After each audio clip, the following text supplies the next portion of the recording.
All right. Welcome. This is episode 3 of Reinvent Hollywood, The Audience. We've got a great group of folks joining today. Very pleased to have Tim League, founder, CEO of Drafthouse Films, one of the leading exhibitors and now a distributor. Welcome, Tim. Thanks. Good to be here, Ted. I'm looking forward to seeing Nothing Bad Can Happen. Opening this film this Friday. German film, very small, and I was saying it's either a horror movie or it is the most powerful spiritual Christian film in the last decade. Well, you know your audience better than most, so I look forward to seeing which one it is. Maybe I'm very pleased to have somebody that has helped inform my knowledge and how I approach the audience myself, Sheri Candler, strategist and also co-author of the Selling Your Film book series, starting with Selling Your Film Without Selling Your Soul. Just out now is Selling Your Film Outside the U.S. I believe it's available on sellingyourfilm.com, the Film Collaborative website, and numerous other places where you can get ebooks. Welcome, Sheri. Hi, great to be here. Great to have you. Marc Schiller is also another person that has helped me advance my understanding of all that is possible in this day and age. And recently, you've taken a big step from being a digital strategist and marketer to an outright distributor, helping bring a lot of interesting films directly in contact with the audience through Bond 360. Hey, Marc. Hey, Ted. It's an honor to be here. I look forward to participating in the conversation. And why have just one Marc when you can have two? We have Marc Hofstatter completing the duo. Marc is head of film for Indiegogo, one of the crowdfunding sites that has really, totally changed the equation between filmmakers and the audience, bringing audience into the role of funder and patron. I thank the heavens for it. Glad to have you on this, Marc. Thanks for having us, Ted. And Ivan Askwith is in some ways leading many of these charges of bringing crowdfunding in.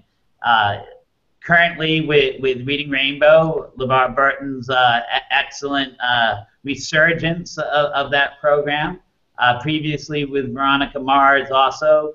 And prior to that, Ivan's had a big hand in both Lucas Digital and helping to build the Futures of Entertainment program at MIT.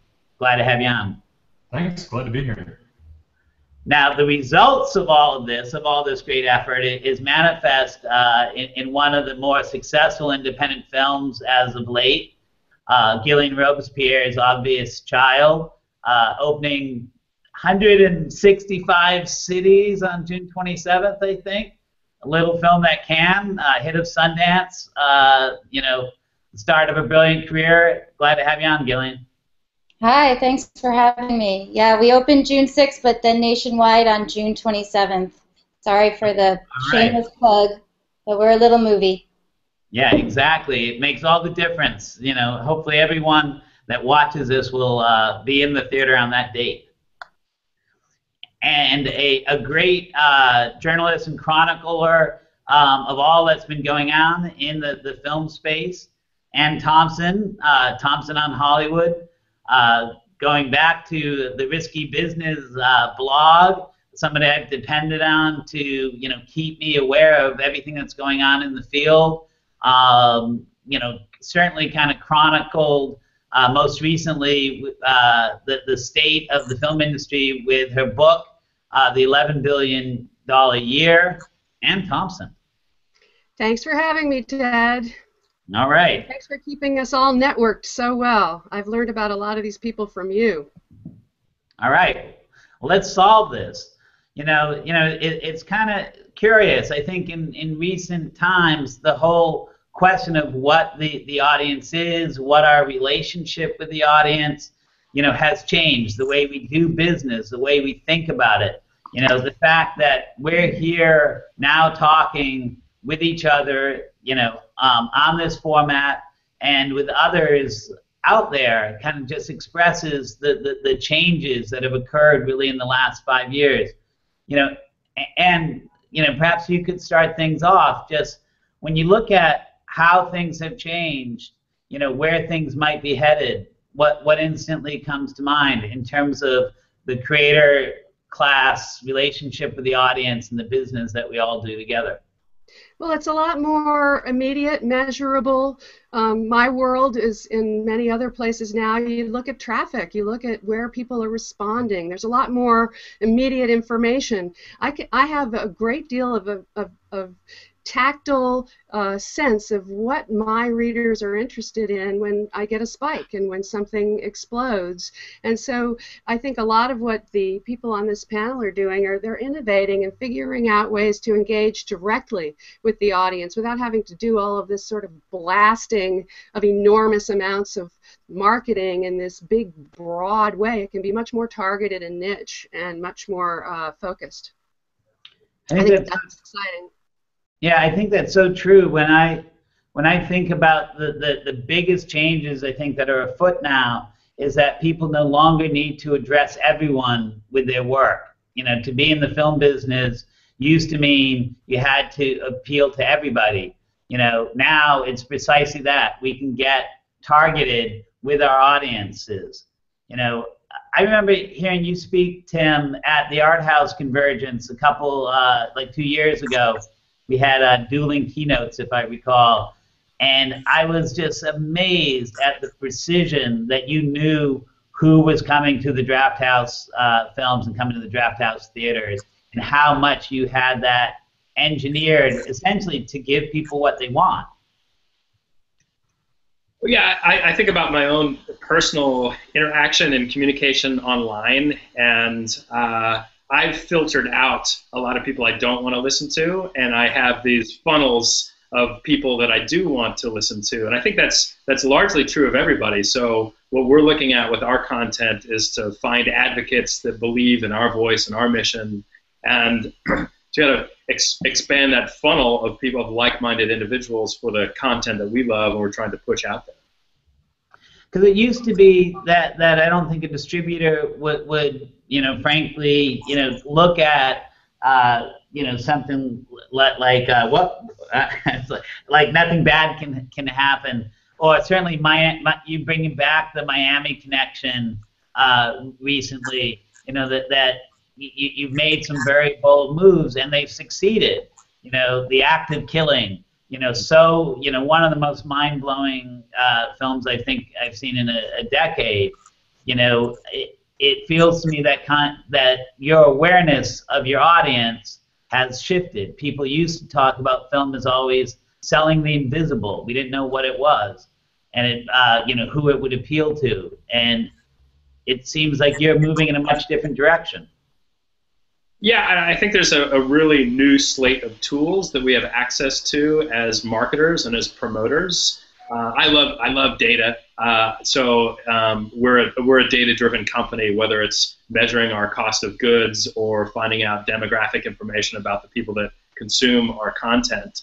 But then there's also the tools that you can buy. If you don't have a network, you can certainly target, and you can be smart about how you spend your money to know if those targeted ads ends up in transactions. So I think modern distribution is going to rely heavily on technology and making bets and investments, but making them in such a way where you know the return on those investments. I wonder, Sheri, Marc, Ivan, the four of you spend a lot of time advising the creator class of, locating their audience, connecting with their audience, that changing relationship. What are the mistakes that people make, and what are the best practices that they should indulge in? For me, Ted, it's creating the environment for agility, where you can actually move in the direction of where you're seeing things heading. As a marketer, the biggest adjustment that we made was really to listen to the audience and create marketing around what we were hearing, as opposed to creating marketing and pushing it out and hoping that it would resonate. So for us, it's really celebrating the fan. I know we're calling this the audience, but for a lot of our work, it's really the fan. And I think we at Bond, and I'm sure it's the same with Drafthouse and with all of us, the most important thing is creating the environment for success. And that, for us, is agility, a war room. You come into the office, you look at the data, and you move direction based on what you're seeing and hearing. And I think that, for us, has been the key to adapting to a digital world. I mean, I'd have to agree with Marc. A lot of people, I think, come into the entertainment industry with a sense of being stubborn, that their point of view, that their, whether it be creative or business sense, is the path. But as Marc was sort of saying, that level of agility is incredibly important. Seldom is it that a crowdfunding campaign runs exactly the way that you want it to. But the great thing about it is that you have 30 days to make those changes, to see what people are responding to. If a perk isn't selling, get rid of it. Either lower the price or get rid of it. If the fans are crying out for something, get rid of it too. I'm sorry to interrupt, but I just want to make a point. Like, we should be able to say, hey, our ad is not working. Get rid of it, and I think that also is part of it. It has to go beyond into the way we market and advertise. Yeah. And when you are evaluating what's working and not working, you know, if we're not a funded studio, if we are coming from, you know, first and foremost the creator side of things, how are we judging what's working and what's not working? You know, Gillian, in your successful campaign for Obvious Child, did you do any 180s or? Well, we first started Obvious Child, you know, we did a Kickstarter campaign on our way to Sundance, which was really successful, because I only had to send out 2 emails to family and friends, and I thought I was going to have to hit them up every single day of the campaign. But what did a lot of work for us was fans of the short who knew about the movie in 2009, and Jenny Slate fans, and amazing publications like Bust and Jezebel and Feministing. And so social media did all the work, and we didn't have to nudge our family and beg and grovel. And we kept our expectations really low with what our rewards were going to be. I think like the biggest thing we have is like a tote, and I love totes. If I point the camera to the other direction, it's just a wall of totes.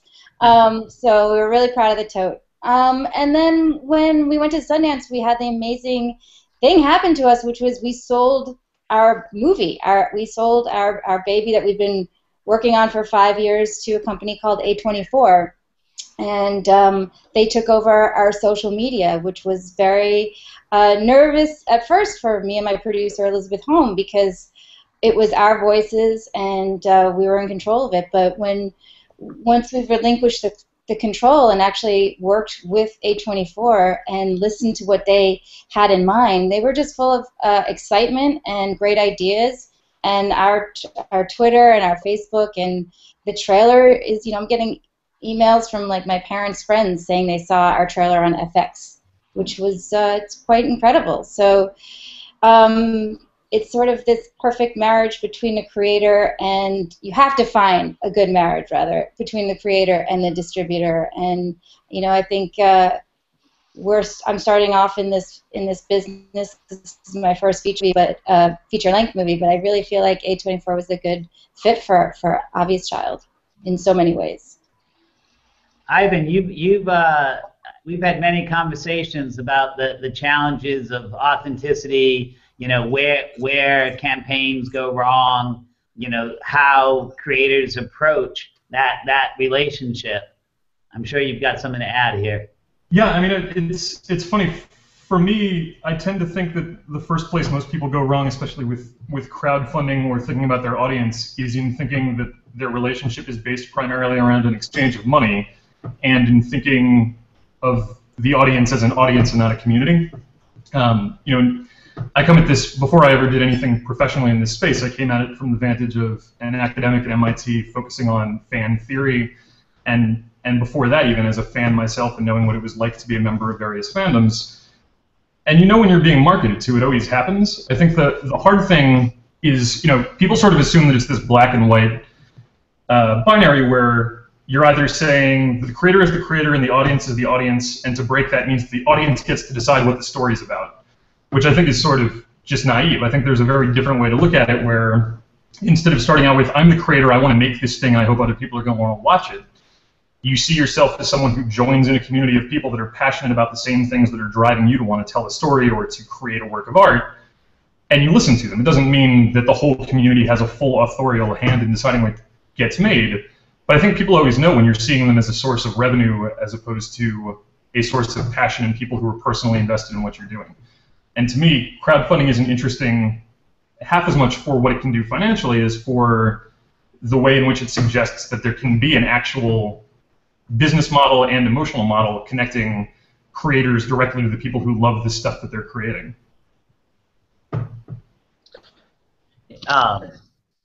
I think when I look at the work you've been doing as of late, how both Veronica Mars and Reading Rainbow are essentially calls to action. Like at least as a fan, residing in that place, that's how they came to me. Things that I thought were dead and gone, now we're a rising movement to keep alive. I can't think of a better way to infuse a effort with authenticity. It's not like even going out with a hat saying, I need money to get to Sundance. Nothing wrong with that at all, Gillian, by the way. I'm thankful that you got there and people responded. But that question of how to keep it real, how to keep it authentic, how to make sure there's a connection between the audience and the work feels to me at root of the whole thing. Sheri, we've talked about this too. Right, this is one of the things that I start with. It's great to have access to data. It's great to run campaigns and have your trailer out where people can see it and even comment and pass it around and all that kind of stuff.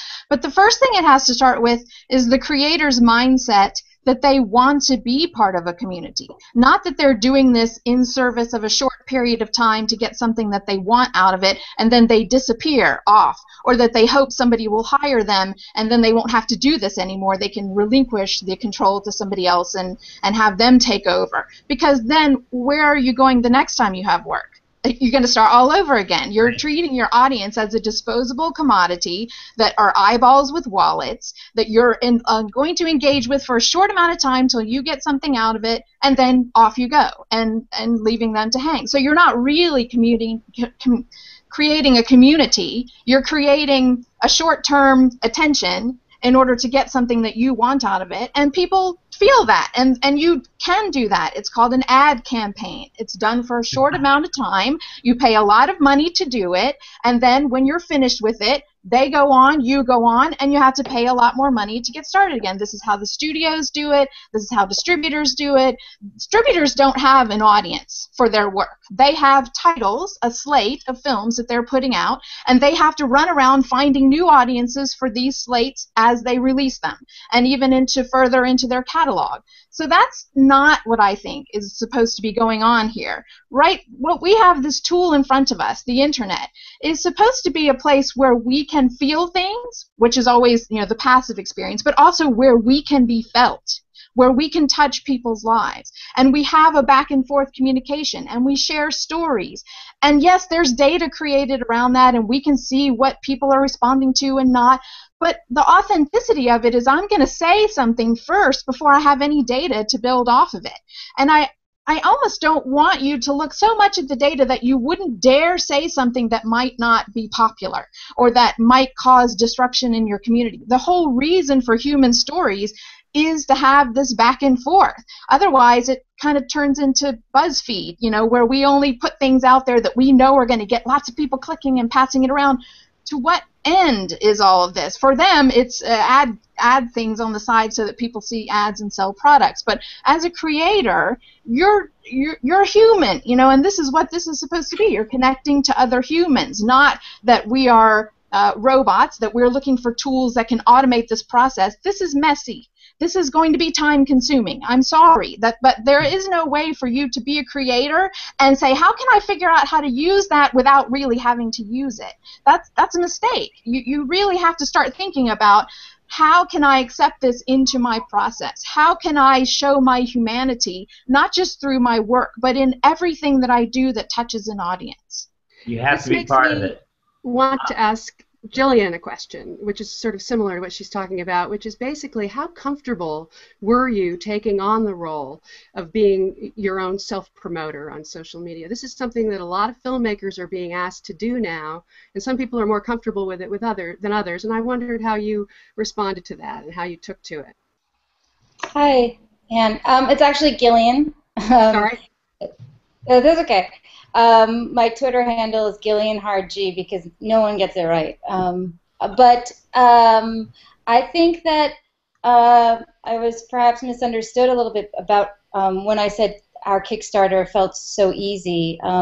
It wasn't easy. It was 5 years in the making. We told the short version of Obvious Child way back in 2009, and it really connected and with an audience that we didn't know existed, audience of men and women who wanted to hear Donna's stern story about a safe abortion, a lead character who looked and sounded like them.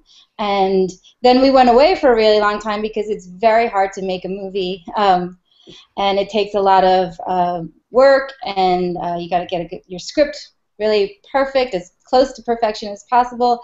You have to raise money, and so we went away for a really long time. But when we came back, and it wasn't necessarily just to say we need money to go to Sundance, it was really to say we've been working hard on expanding this story. We've created a world that we hope you can connect to the same way you did to the short. And in those 5 years, you know, I've been on Facebook forever. I don't remember a day anymore that I haven't gone on Facebook. That might be a problem for me, but you know, I think I've created my own voice on social media because it's just me, and I'm not trying to distribute my movie through Facebook. I've just created my own voice and have new friends, and then it's a lot of family and stuff. And do you need to get that phone? It's gonna go away. So yeah, I actually just, instead of answering your question, I felt like I was defending myself. So I forgot what your question was. I think what you said was like just really right on the question of authenticity. Is, you know, you are on these platforms as yourself. You are doing what you love. You are trying to bring it out to an audience, and or to people who care about these same things, and you connect it. You know. Yeah. You know, Ivan, I think you had something to add on this. Yeah, I mean, well, now like 3 people have talked, and I have stuff I want to say to them. There's not time, but I mean, I think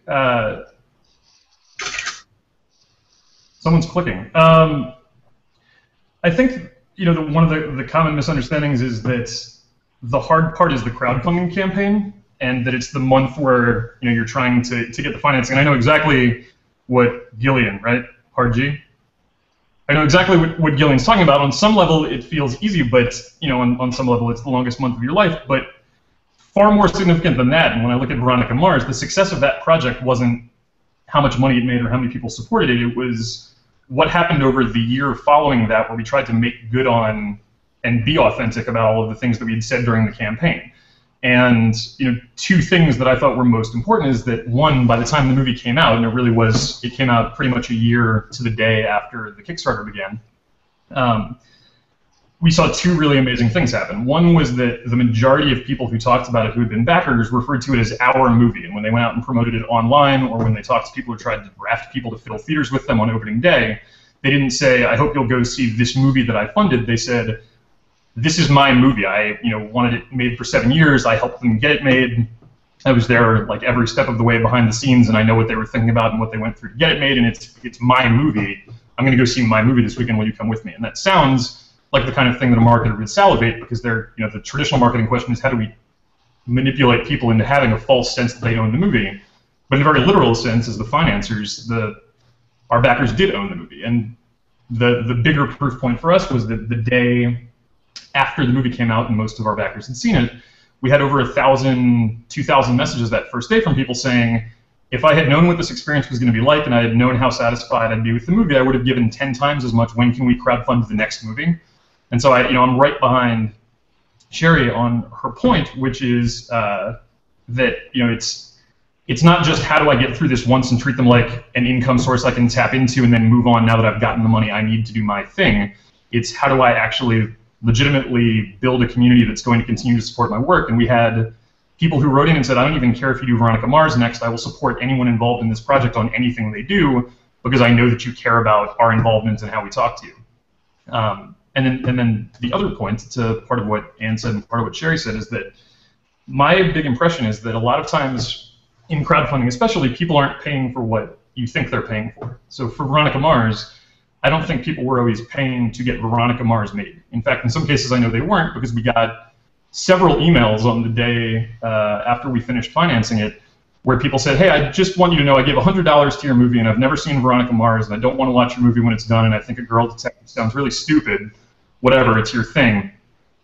But I do believe that it's important that I helped you send a message to the entertainment industry that they're ignoring fans and audiences at their own peril, and that them deciding what they think we want and then taking a chance that we'll just buy it at the end of the process is insulting. So for me, I think a lot of what crowdfunding is speaking to, and I think a strategy, if you want to think of it that way, that works, is to understand that you're not just asking people for money, you're asking them to weigh in early in the process and decide what's worth putting into the world and what's not. And if you treat them that way with that respect and understand that that's what you're asking them for, you have a much better relationship than when you say, hey, I really just need as much money as you can give me. So I think that's fucking awesome, I have to say. It's great. Marc, Schiller. Yeah, so I just want to make sure that we pause for a second. And, when you get to this part of the conversation, it could come off as, everybody should be becoming marketers during the film production. Everybody should be on Facebook. Everybody should be thinking about their audience. And I think it's important to kind of pause for a second and say, but that's really not the case. It's not one brush against everybody that is thinking about telling stories using film and video. It really is about finding the right strategy for you in terms of what you want to do with your creative work. And the other thing is that it's also naive to think that one person owns the copyright to a film, and it's the decision of one person to decide how to navigate this new world. I mean, I never tell a filmmaker, get on Twitter, get on Facebook, start creating communities, because if they're not following it out of their own navigation, it can become a disaster. And the worst thing that you could do is to set up a marketing campaign for a film before you're ready. I can't tell you how many films we have to go back and take off or try to find a way to get video content off the internet, or to get a poster that should never have gone to the first festival because it was rushed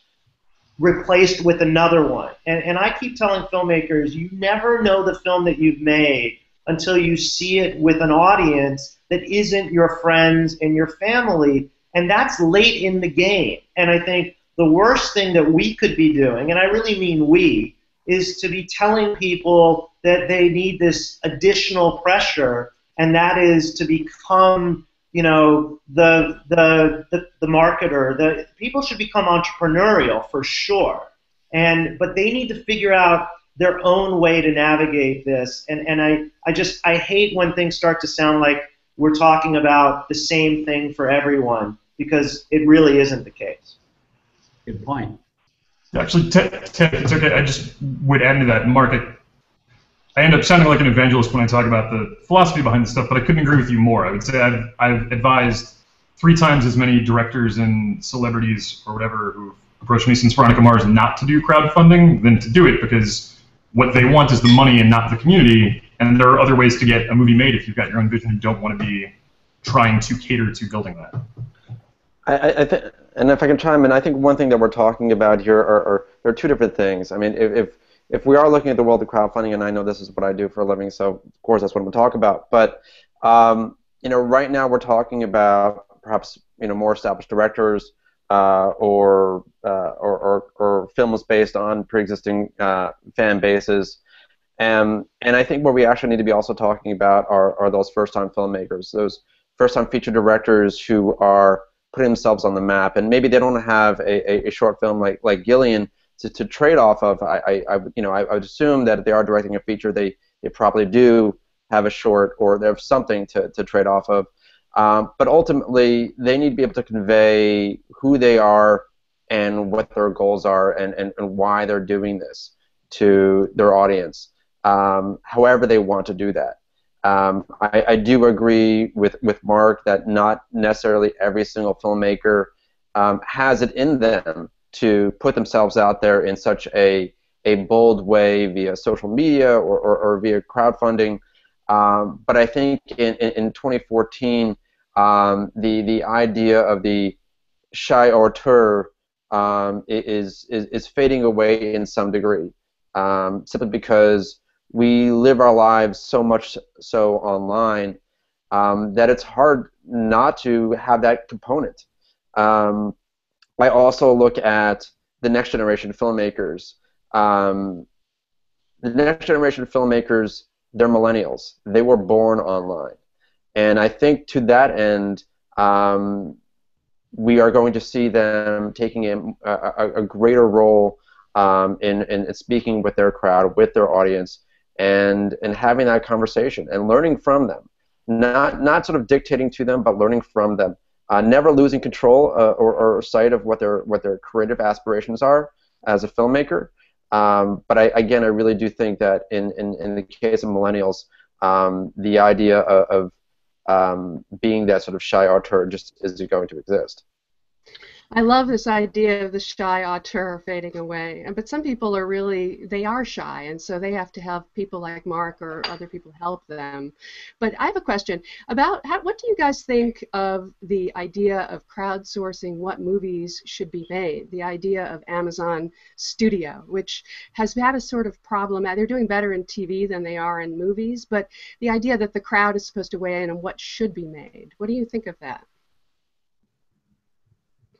Well, I had the good fortune of being able to interview Roy Price for Wired BizCon, and although he puts a great deal of faith and belief and necessity in engaging with the audience, it's certainly not the only way that they decide what gets made. They still work on a fairly traditional model. They hear that, they get people involved, but to the degree that the audience is deciding that, they're not relinquishing that control. That it's still being driven.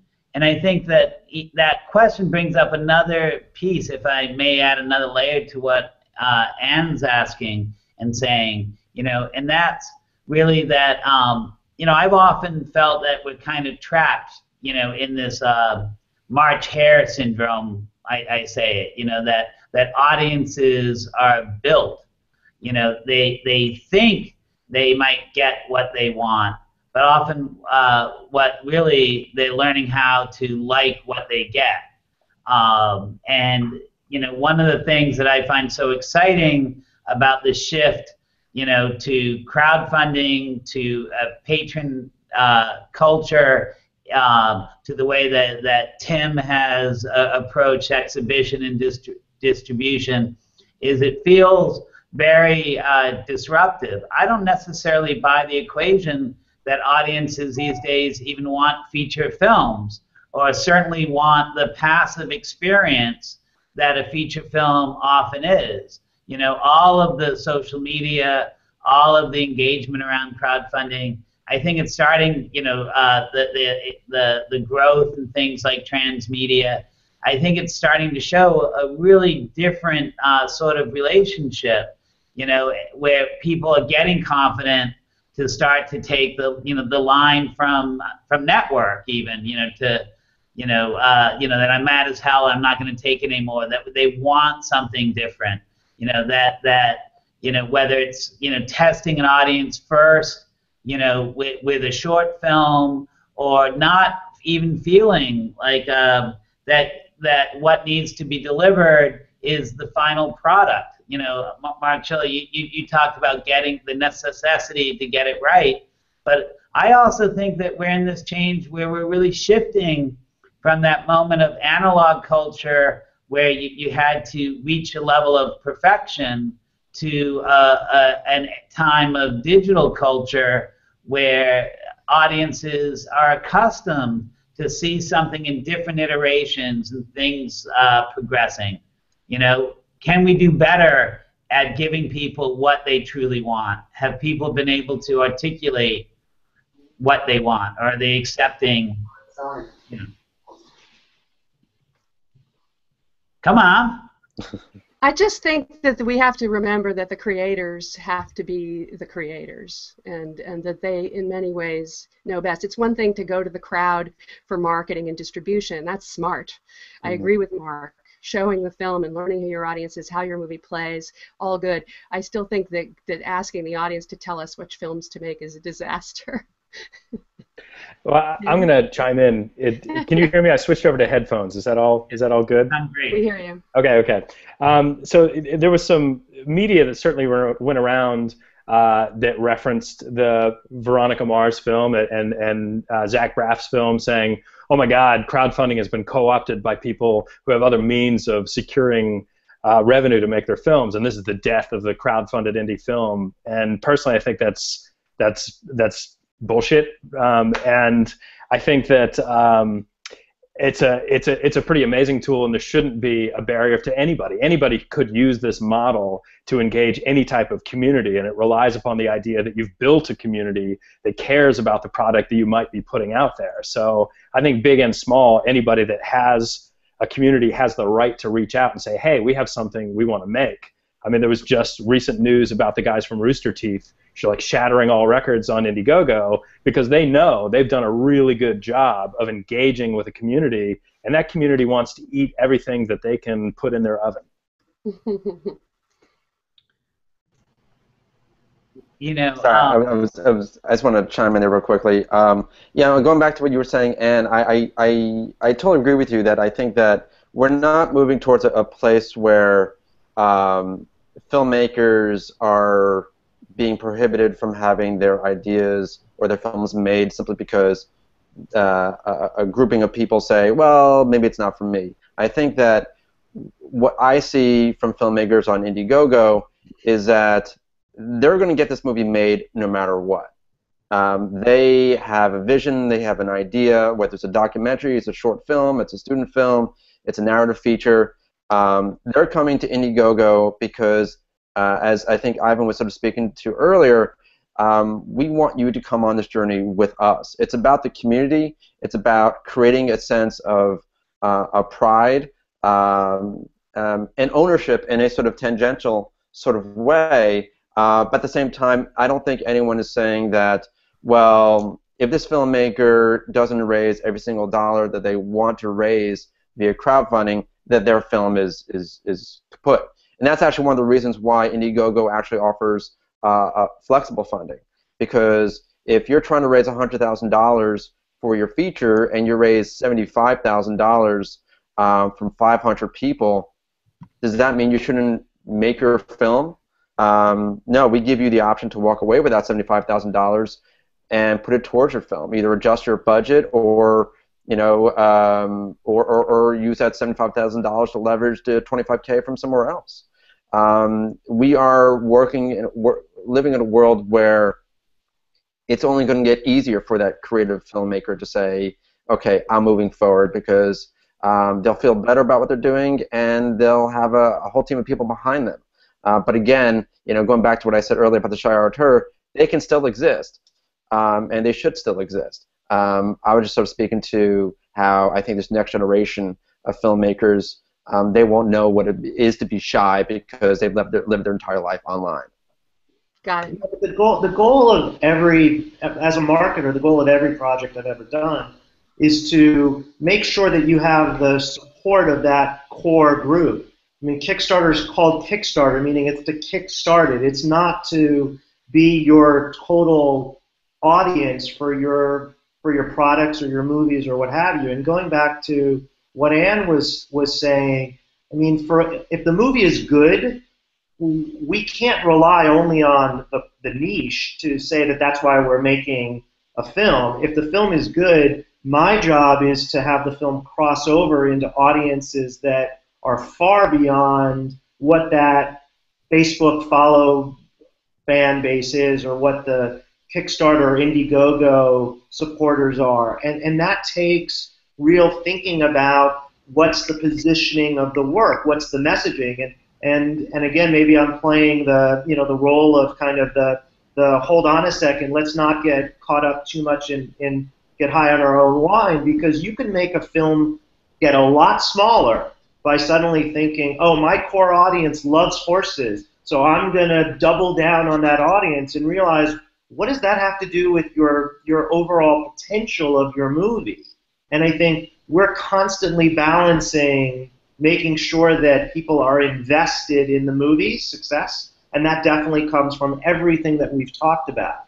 But don't forget, to make money, you need to reach people who love movies and want to discover new narrative and new documentaries, and that can be stopped dead in its tracks if suddenly we think that all of this new technology is to narrow our focus so much that that's why we're doing this. Trust me, the numbers do not match up to think that that's going to be enough to have a sustainable career and a sustainable industry.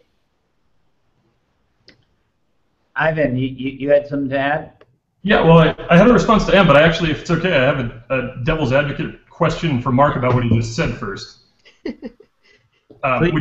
Which is just that I'm curious, because you said that it's great to make something for the niche, but your job is to make sure that it crosses over and reaches a much wider audience.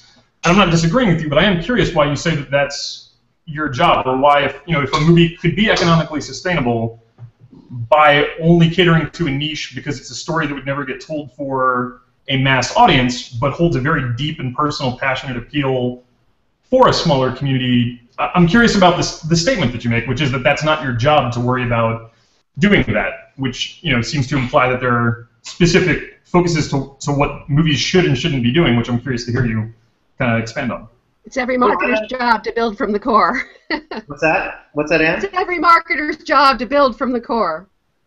I mean, you get to a point where you realize that there's a cap to that audience if you're only going to the core. I mean, we had it with Senna. That was a movie that did very well in theaters, and we knew that the first people online were going to be Formula One fans, were going to be people who knew the legacy of Senna, and they've been waiting years and years for the story to be told. We knew that they were going to be there.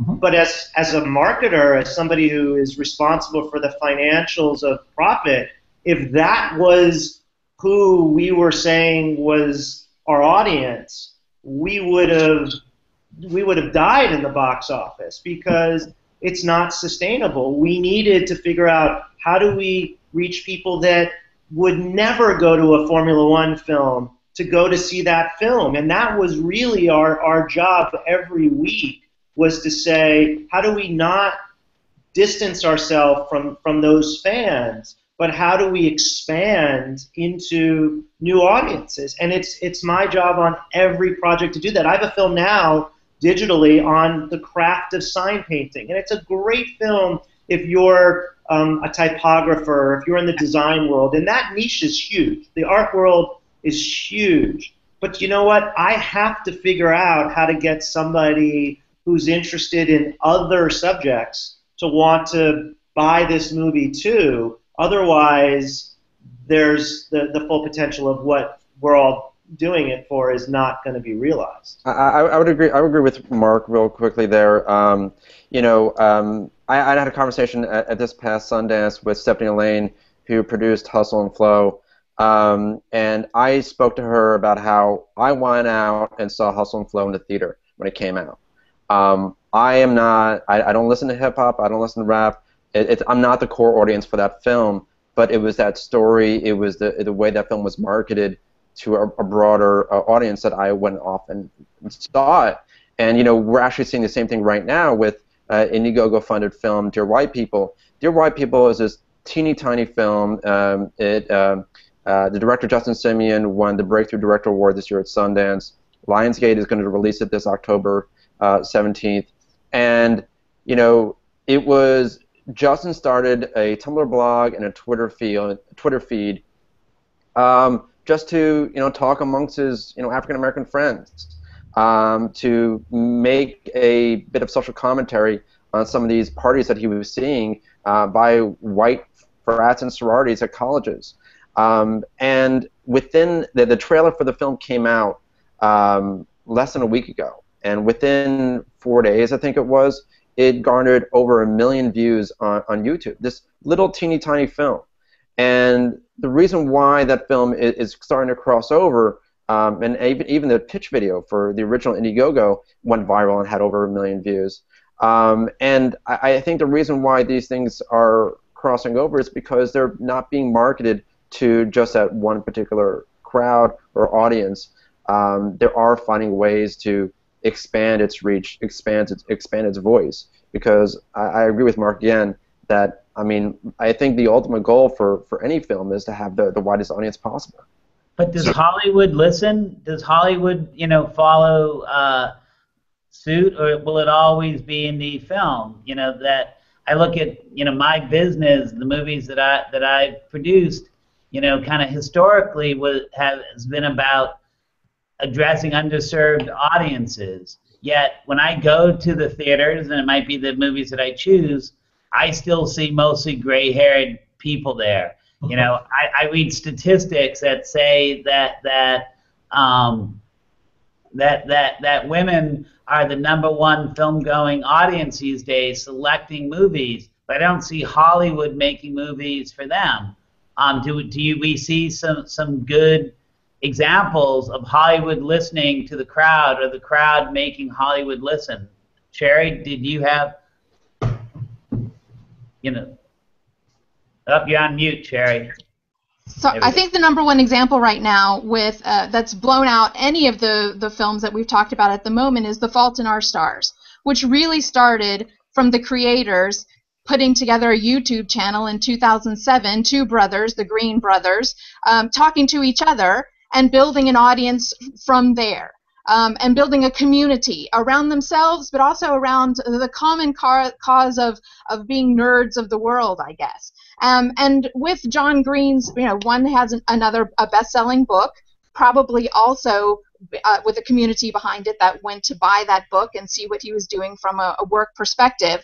But Fox 2000 was able to take that core community that instead of saying we want to just stay in the core, they turned the core around to sing out and broaden that audience, which is great. But that was a very risky film to make. It's about two teenagers with cancer. If they hadn't had, even if it was a best-selling book, it was still a book about two kids with cancer. If they didn't have a creator that had a community behind him and millions of followers across the world that they could expand out from, I don't know that studio would have taken that film on and put it out in the way that it has been.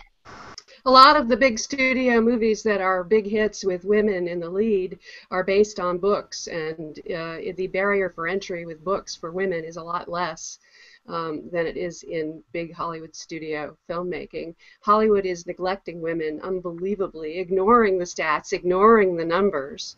over and over again, and it still remains very much a white boys' club. But Fault in Our Stars and Dear White People are two examples of huge social media hits that were generated because they have been building those audiences over time. I think the studio wouldn't have taken that chance. They knew there was that social media behind it, though. Yeah. The marketers knew. I mean, I think that if Fox had not seen, it was Fox, right? Fault. If Fox had not seen some of the, I'm sure they did plenty of market research prior to the film's release, they would have done a platform, a Searchlight release. But what they saw was that when they were doing the test screenings, I'm sure that it was resonating with audiences that weren't that teenage fandom, the ones who hadn't read the YA novel. They go to a movie theater in Chatsworth out here in Los Angeles, and they recruited, probably 30-somethings and 40-somethings and 50-somethings, and they saw the results, and they saw that, it is resonating with a larger audience. Let's do a larger release, and then obviously it paid off. I don't think that is actually how it happened. That they had John Green go on tour with sneak preview audiences to rally his militia, really. I mean, he has such a following. They didn't have to get strangers to come in and become evangelists. He had them. He's a rock star among his followers. He mobilized them together and said, we need to get the word out about this. You love the book. You have been part of our community. We need to tell more people about it. Before they had test screenings of strangers, they had a group of people who were ready to go out and get more people. Yeah, I don't disagree. I'm just saying, my wife, I won't say her age, but she hasn't read the book. She normally knows about a lot of those books, but this one she didn't actually know about at the time. And she wasn't part of that network, and none of that network actually had reached out to her. It was an amazing amazing marketing campaign on behalf of Fox. That, I mean, obviously different perspective. I agree with Sheri on that, and agree that it's an amazing marketing campaign. I think it's fair to say, though, that from Harry Potter through Hunger Games through Fault in Our Stars, we're getting successful adaptations of popular YA literature for the same reason that we mostly get franchise sequels, which is that people know, even if they can't cross over into a much more massive audience than they already have, they have a security foundation of people who are definitely going to respond to something, so they're not taking an abject risk at failure. I think also, just to circle back, Ted, unless you want to move the conversation on, I still have one other thing for Anne.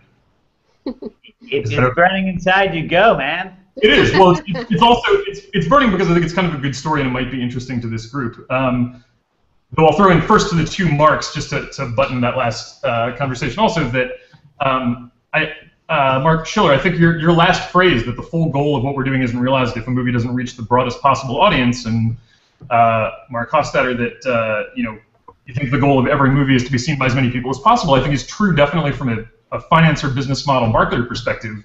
But I've talked with so many creators who just want the chance to get their movie made and have a chance for people to see it, which is where the traditional system seems to have been failing them, that I think for some communities the goal isn't to make sure everybody sees and enjoys the movie, it's to bring something out that just isn't going to survive or get made any other way. But typically those are not good movies. Typically those are movies that, I mean, the things that we do are not panaceas for movies that people are not interested in seeing. And I think one of the biggest, again, mistakes that we make is we make it sound like all of the new technology and all of the new ideas and all of the new creativity that's going into these models can take somebody's movie that they're incredibly passionate about and suddenly make that film work when the film really doesn't work. And I think that I think we all are here and we're responding to good films. And if how many people need to enjoy a film before it's been worthwhile? What's that? How many people would you say need to enjoy a film for it to have been worth making? 500? No, I think the film, it's about sustainability. It's not about whether the film deserves an audience or the film deserves our attention or whether there's an audience for it. I'm looking at models of sustainability, and I don't think a lot of this stuff is a panacea. It still has to be a film that people are interested in seeing and interacting with. I do think that there's a relatively low barrier for entry now. I mean, making a film is hard, obviously, very, very hard. But most, as we said before, most passionate filmmakers can get one film made. I think the real issue is how do we build these communities and build these followings so that the critical mass becomes great enough so that a filmmaker can have a long career, can have a sustainable career. That is the real problem in our industry right now. I think that a lot of it is also that question of empowering the audience, right? That, come on, I've seen so many movies, you know, prior to Gillian's, where the female protagonist, quote, made a choice. And from my perspective, often due to their age or situation, that choice they made to have the child was the wrong choice. You know, totally, you know, support the filmmaker in their right to make that decision.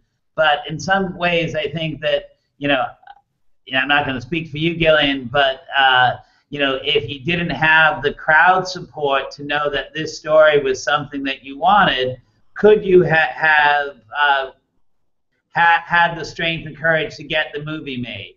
You know, I look at all of these audiences that aren't being addressed, the films that I don't get to see, the good movies that I know that aren't getting seen, and I wonder, how do we use the audience? How do we drive that community to start to change the equation about what films get made, what films get seen?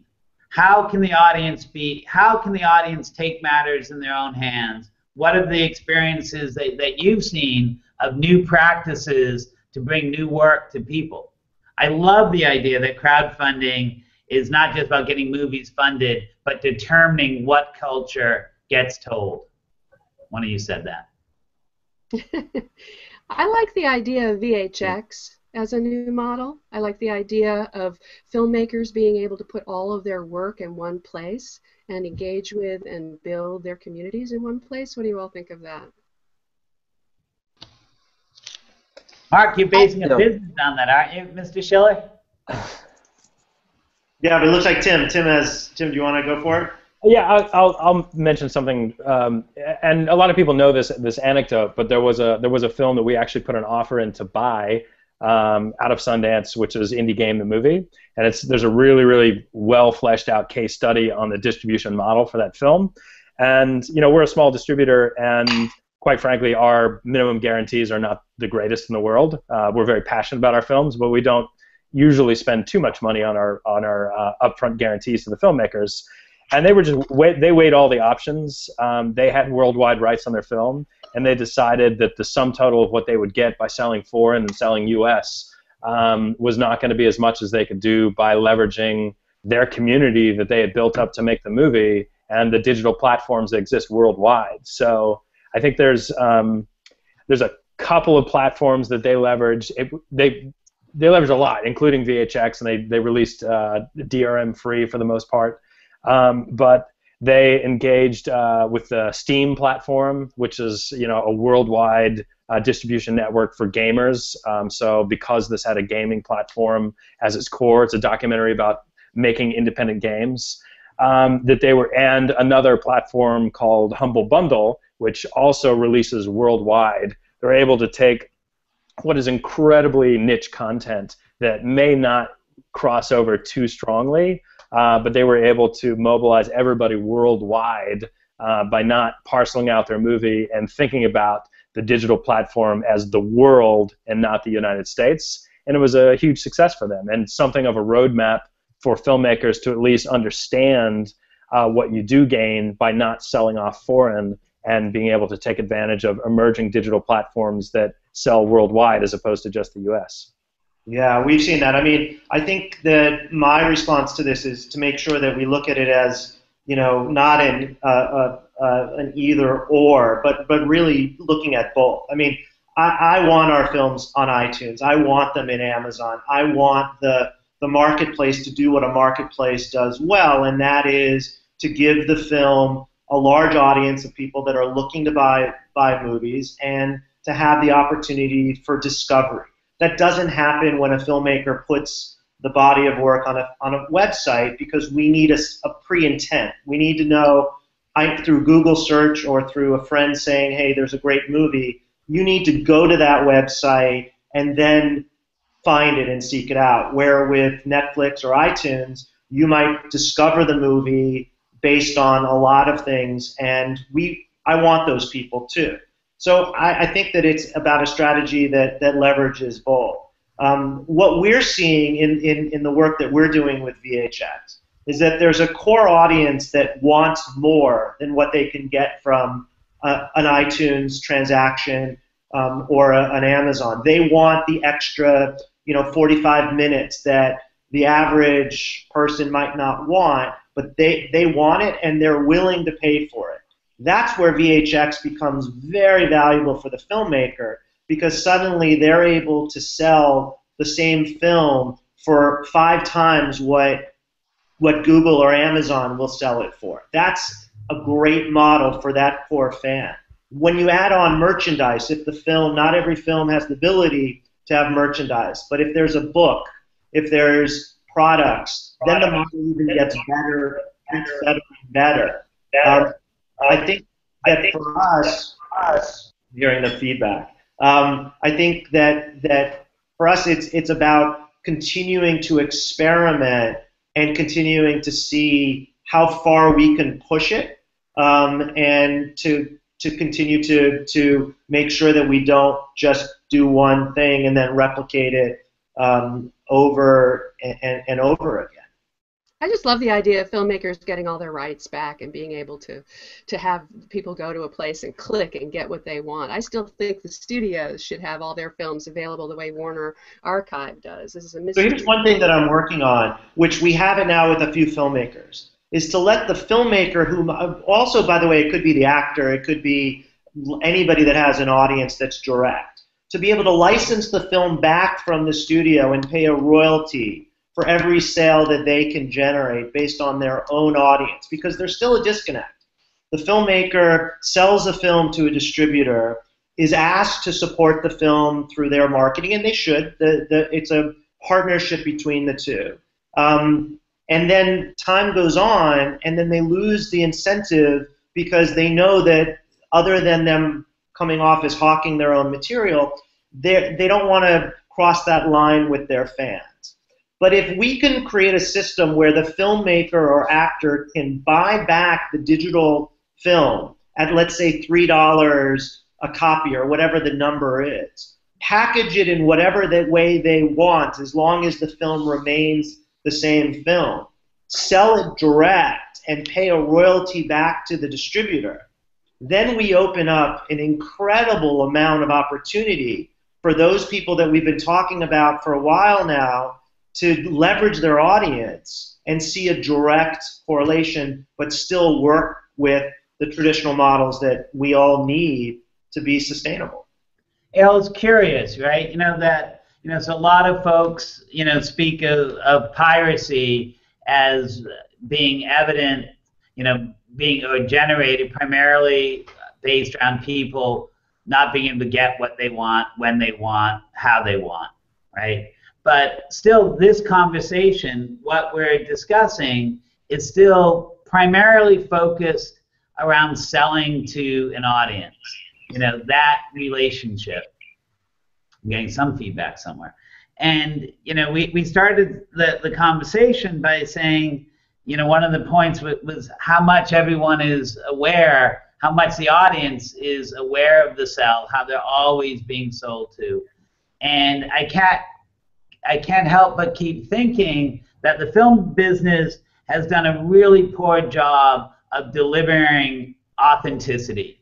On one hand, folks like Tim, kind of changed the equation with what it meant to go out to the theater, both in terms of what the experience was with food, what the experience was with pre-show, pre-roll, sometimes, bring things to a, sing-along or different formats. But all of it, I think that the audience, one of the things that's lurking underneath the surface is the audience saying we want to change the nature of the equation. That, you know, we don't just want your product, whether it's a stream or a download or a torrent. We don't just want another, you know, 2 hours of that footage. You know, we want a bigger say. You know, what can be done to change that conversation, to give those opportunities? Is that something that you really believe the audience wants? Or, do we have evidence of it? How can that be done? Come on. You know, basically, the audience is going to television is the answer. The answer is that basically you have immersive environments, repeated episodes, the ability to tell your story over a long period of time. The reason the studios chase franchises is because the studios are scared of the one-off. And it's the 2-hour one-off project that is in danger now, I think, unless you all want to disagree with me. It's just a very risky thing. Yeah, I think the way we get around that, the way we continue to see with those sort of those unique features produced by the Hollywood studio system, which we obviously don't see very often, is by, again, sort of the fans the audience voting with their dollars. You know, if you don't want to see Thor 3, the audience needs to stop going to see Thor 3. If they want to see more of films like Inception or Chronicle or anything like that, then that's then that's what they have to go and say they want to see. Same thing goes with smaller films like Spectacular Now or anything like that, or Gillian's film. And so I think that, again, it comes back down to what the audience wants and being able to convey that to whether it be the Hollywood community or the independent film community. But how to convey that? You know, it's not just voting for the dollar with the dollar, because that's what's served to us. You know, a movie like Dear White People, a movie like Fault of Our Stars, a movie like Obvious Child, I think all demonstrate underserved audiences. You know, the success of the programming at Alamo Drafthouse for Women's Night, show an underserved audience. The response of crowdfunding campaigns show underserved audiences. I think the audience is saying, we've changed. We don't want to just sit back and watch. We want to find new forms of engagement, give them to us. Don't treat us as a commodity. I think that's been spoken. How do we respond? You know, that you see things like fan fiction, taking hold. You see things like sweeted versions of movies. You see audiences talking on YouTube about the movie.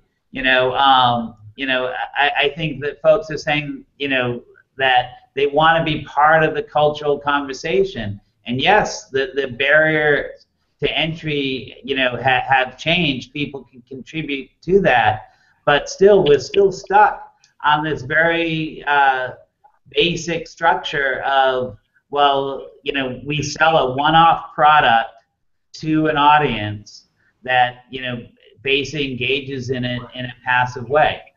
Well, this is what's exciting, right? Because we're building businesses and building systems around new models. I mean, Tim's business with Drafthouse is built around a model that works for him. Indiegogo, the movie, was a model that worked for those filmmakers. And I think this is really where the opportunity lies, is to say, okay, where can we create a new way of engaging an audience? I mean, I love what the guys behind Camp Dakota have done, leveraging their years of creating audience using YouTube and then converting that audience into a transactional audience through a feature film and merchandise. Those guys are killing it, and that's a model that is uniquely built for the way that they're going about building audience and making movies. I think the challenge here is to say, well, we should all move to that model, or because indie game worked,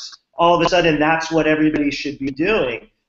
What's exciting now is that we have the ability to create a model that works for us, as opposed to having to create content for a model that is owned by somebody else. Particle Fever as a feature film worked for the model of Bond 360. It would not have worked for Sony Classics or anybody else. That's not a problem if you have the ability to create a business where the model works, and that's what we did. Yeah, just to echo what Marc's saying, I think one of the weirdest lemming-like tendencies in, not just this business, in any business, is to think that once a new model's been discovered that works, it's the one everybody should be using.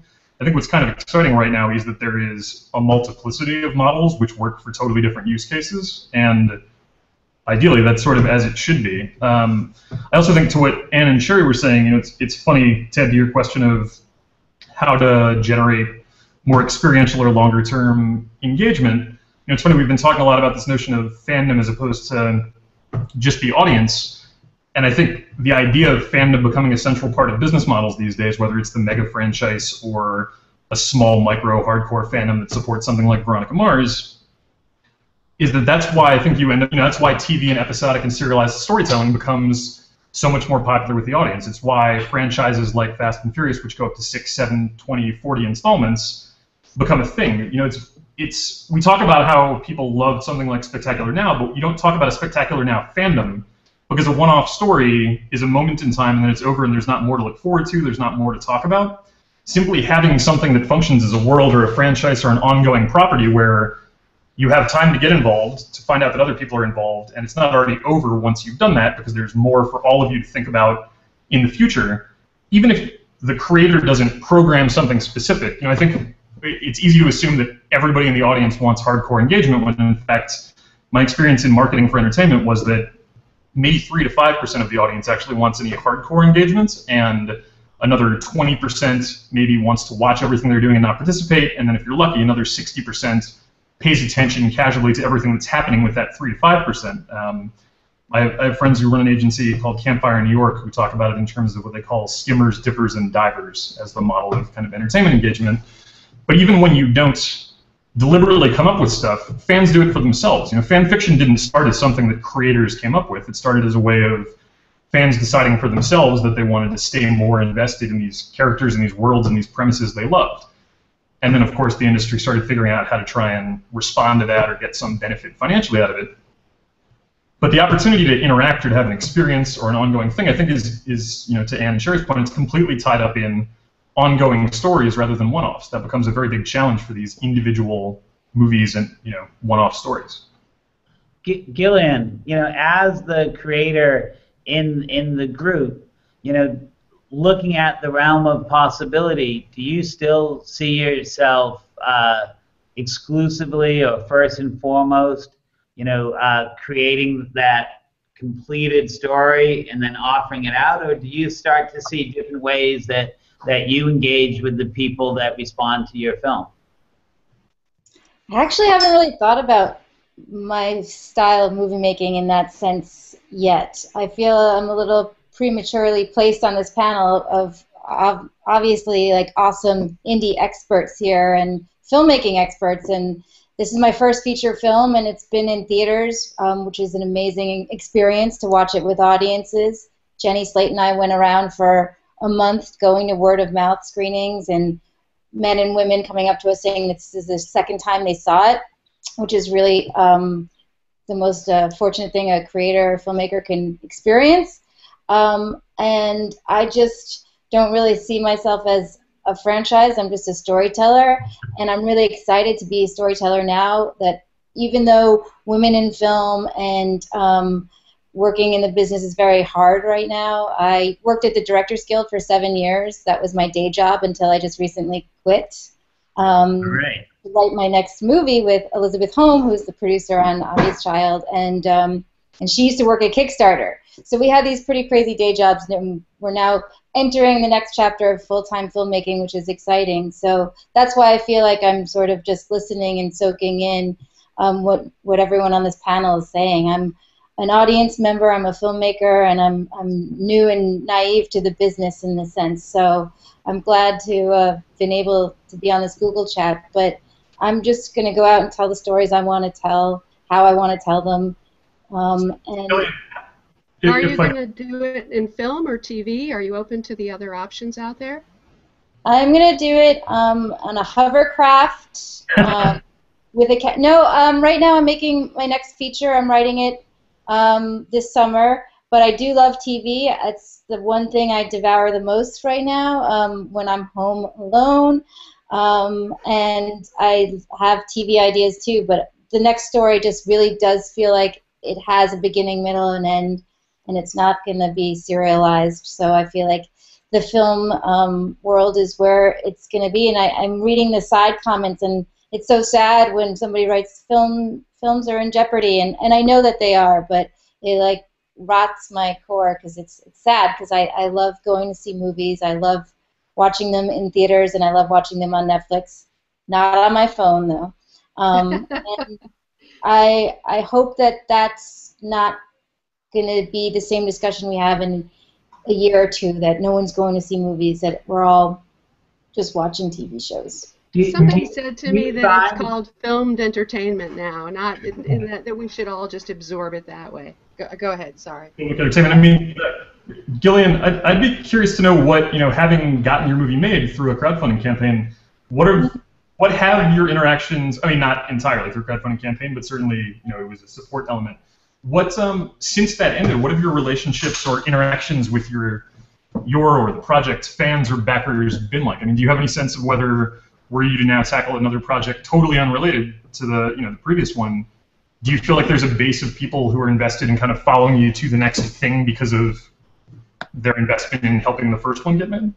Yeah, definitely. I see it, already on Twitter and messages that are sent to me through Kickstarter, which is just like, what's your next movie? And it's so exciting. It's also scary, but mostly it's really exciting that people want to know what else I have up my sleeve, and I think that really all started from being so accessible through Kickstarter and through Twitter and Facebook, and not putting up a wall between myself and the audience. I think it's just very inclusive. I'm an inclusive person, and I'm not super gregarious, but I'm also not shy. I'm just sort of in the middle and just trying to find my voice and people who can connect to it. I'm going to unmute myself. So it's funny, there has been a little side dialogue off screen about that, cinema in the long form theatrical exhibition is dead, and it's all about episodic TV, and that actually just, I don't know, it's a combination of just makes me shake my head, and it's a little bit infuriating in that the idea that cinema and the feature film has been dying since the 1950s, and it's like every 5 years we get somebody saying that this industry is over. And I think there's still a really healthy, large audience for people who want to discover new film and new ways of telling the narrative in the traditional feature length. I was just hosting a Q&A for a film that we have in theaters now called Borgman. It was a Skype Q&A with somebody in the Netherlands, and one of the questions, it was actually a bad question, no offense to that person, but it was a terrible question. It was like, is there going to be a Borgman 2? Right? Because they're really seeing just a snapshot of one piece, and there clearly could be more of a story. But the look of horror on the creator's face is like, are you seriously going to ask me if my next project is going to be a continuation of this? I've got a million stories to tell, and I want to tell them. And I, for one, am banking everything that I've got in the idea that the cinema is going to continue and thrive, and that people like to go into a darkened room and have this very special experience with a lot of people around them. Maybe it seems old-fashioned in that you can watch on your phone and on your iPad and on your whatever, on your laptop, but I think it's very special, and everybody in their life needs to get out of the house to go do something, engage in their entertainment, and a lot of those people are still thirsty for creative, independent film. So at least I'm not giving up hope. Yeah. I would actually, say thank you to Tim for actually not only, I don't live in Texas. I heard about Alamo Drafthouse several years ago, and I live here in Los Angeles. It's where Hollywood is, and the movie theater going experiences aren't all that great. I love the Lemley theaters out here. That was where I first saw my films when I came to Los Angeles. But Tim has created an awesome movie-going experience. He's also opened up, I think, those fans of his theater-going experience to films that they would never have otherwise. And ultimately, seeing a film as cool as it can be sometimes, on your couch, on your laptop, on your iPad, or on your phone, though I've never done that personally, the idea that you can go into a darkened theater and hear someone laugh at the same thing you're laughing at. Even if you go to that theater by yourself, that person's laughing at what you're laughing at, or screams at the thing that you're screaming at. I mean, that's just an experience you can't get otherwise. And I think that will never go away. It will only be augmented, but it will never go away in the same way that books will never go away. That the vinyl album, now it's bigger than it's been in years, and it's always going to come back because there's a reason why it was there in the first place. There's hope for film. Mm-hmm. I love I love that sense that the art form, the experience that I've really given my life to will last for another 100 years. But I think that one of the things that we've captured here today is really the change of the relationship from the creator class and business class to the audience. The fact that we now have an opportunity to engage in different ways, that audiences have a much greater say in the whole equation, bringing us new films and new experiences, and really helping the facilitators and the whole process to sustain themselves. But where does it go from here? If you had to picture something that would be shifting over the next decade, where do you think it will go? Where do you want it to go? Anne? I'm going to say that I'm going to go back to the idea that if I love what I've learned here today. I love the idea that each filmmaker is building a community, that each movie is building a community, and somehow the trick is to build that community with each successive film, and for the success of each film to be enough so that you can spend a little more on the next one. I think that the low budget films are not really in jeopardy. I'm talking about the middle, the bigger films, the films that allow Chris Nolan to go from one little movie to Insomnia to Batman. There's got to be a middle, and the middle is what's gone, and I think that these people here are the ones that are going to help us get there, and I'm very inspired by them. Bring back the middle. Anyone else want to shed some light on where we go from here? Well, I hope the future is more about the creator.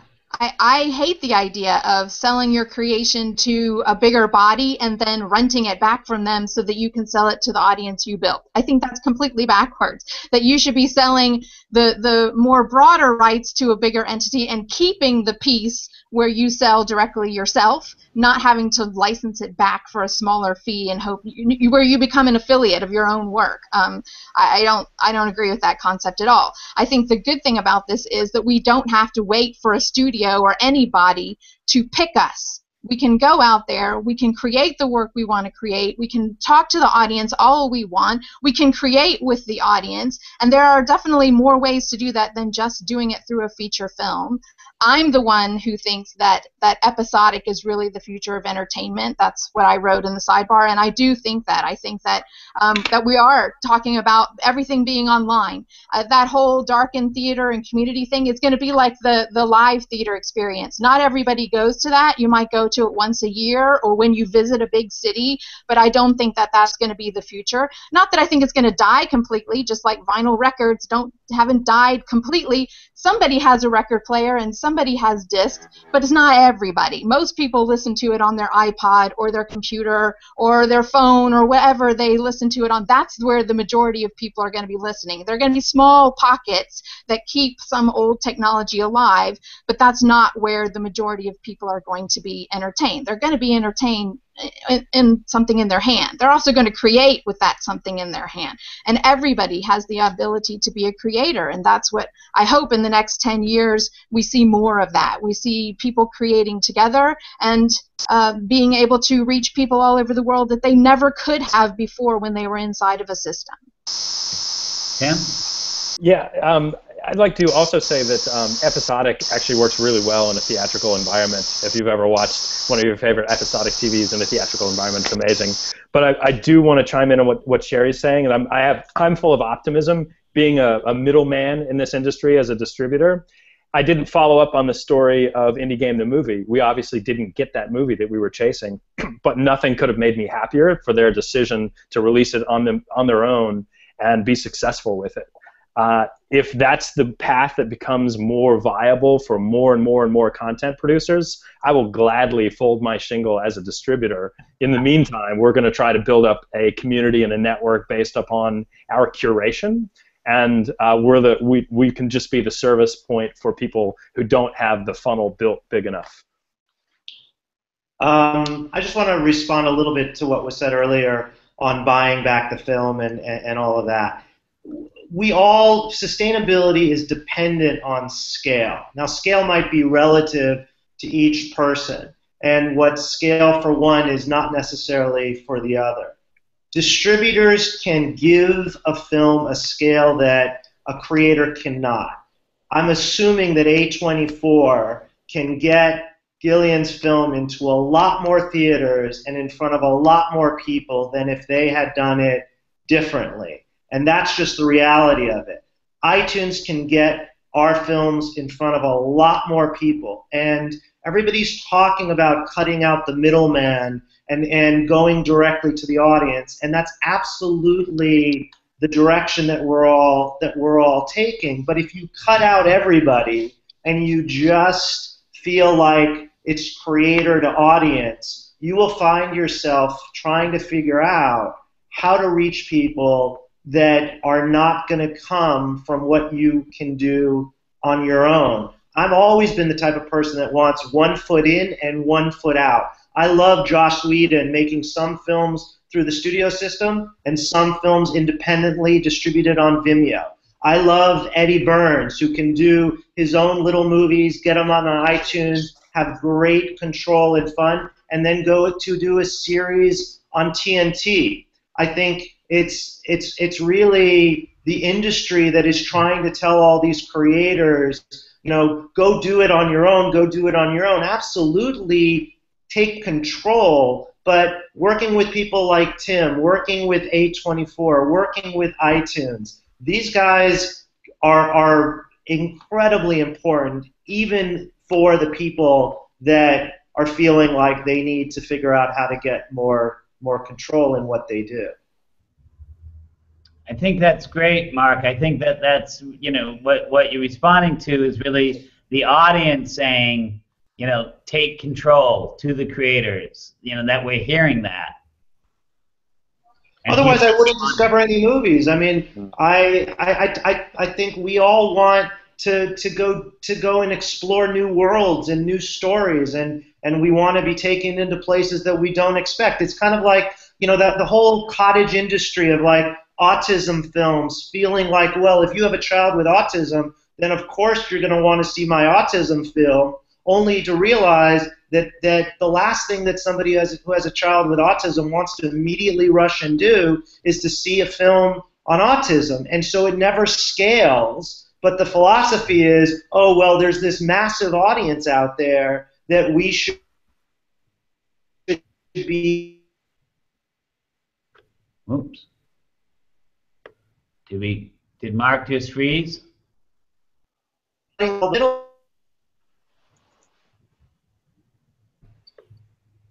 He's frozen on my computer. Yeah. Oh, we lost him. Marc, to get Gillian. Sub? Okay, Yeah. go ahead. Sorry. Yeah, I mean, what I would sort of say, and I think sort of this was what Marc was getting at to some degree, and Tim as well. There will be different strokes for different folks. If you want to go see a film in the theater, you will see a film in the theater. If you want to see a film via VHX or Vimeo or iTunes, you will see it that way. I think that certain films beg for a theatrical experience, and they don't need to be the big budget studio affair. I think that there are a lot of films that are that create an emotional connection that you'll want to see with an audience, that you'll want to disappear into a dark theater and experience, or even documentaries in many ways. I think a lot of people sort of leave documentaries best served for online viewing. I think that's actually not the case. I myself have walked out of many documentaries in a theater and had an emotional response to what I was seeing on the screen, and I saw it in the eyes of people that were leaving the theater with me, whether I walked into that room with them or not.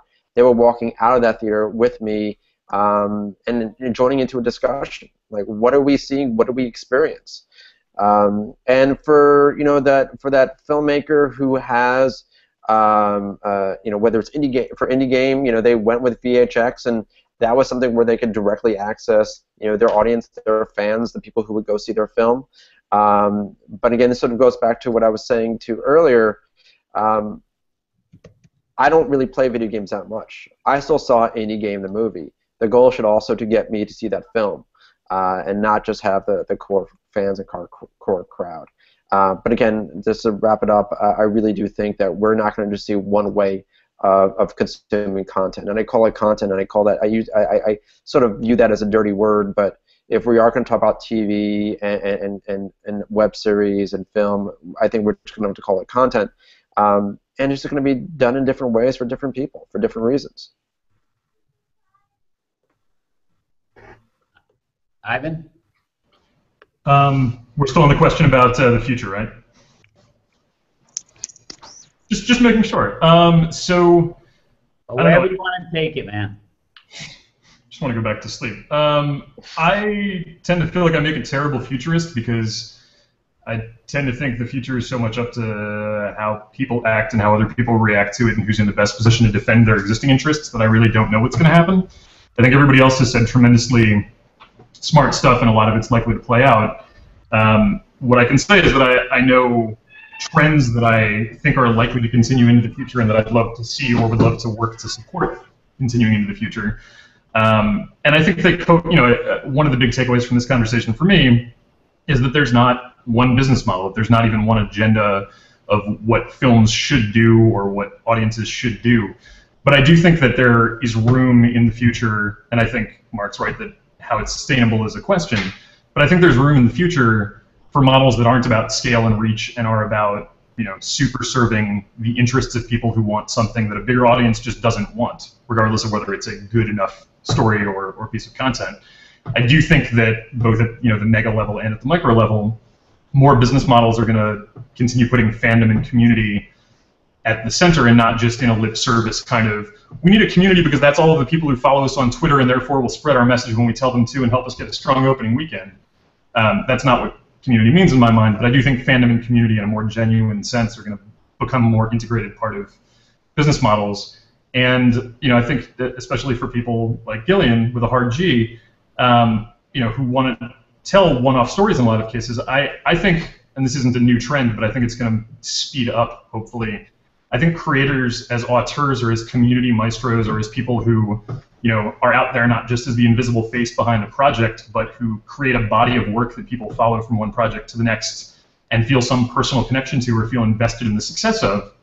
I think that's going to happen because I think that's the kind of logical outcome of most of the technologies that are available right now, which really start to stack the deck in favor of people feeling a more direct connection emotionally, not just financially, to the people who make the stuff that they care about. Great. What do you think's in the future, Ted? A good word from Gillian. I think the bathroom is in all of our futures. So, You are correct. so I'll be brief. No one has to put like a Snapple can underneath their desk. I don't know. I can't. I'm not a soothsayer, but I just do know that I'm excited that we didn't ask for permission to tell Obvious Child, and I'm not going to ask for permission to tell my stories ever. But I do love collaborating. That's what filmmaking is about. I love working with really smart, intelligent people, whether that's financiers or just like an amazing first AD. So I just feel excited and hopeful and also prepared. And, you know, I hope week 4, Obvious Child hits more theaters and more people get to see it and talk about it, and, you know, and it stays with them, and that's why we all do this, right? Tell stories, and hopefully they don't ever go away. And now I'm done, so everyone go to the bathroom. I do think that filmmakers should be free to do whatever the F they please. That's whether the audience follows is another matter. And I do like the idea of thinking about the world that we're living in right now as more filmed entertainment, not, you know, a 2-hour film or a 13-episode series or a web series or whatever. It's changing, and the old definitions are going away. Just as we, I do think it's exciting that we can engage and attract and allure, you know, be alluring to audiences in different ways. And I love my role as a curator. The idea that I can drive people, I can interview Jenny Slate and get people to go see Obvious Child, which I highly recommend everybody see. It is a wonderful, wonderful movie. To you, Ted, I'm done. Thank you all for joining and exploring the question of how to reinvent Hollywood for the audience. It's been a great show. I look forward to the next episodes. July 8th, it will be on the business, so please join in then too. And thanks again for everyone for participating. I'll see you around.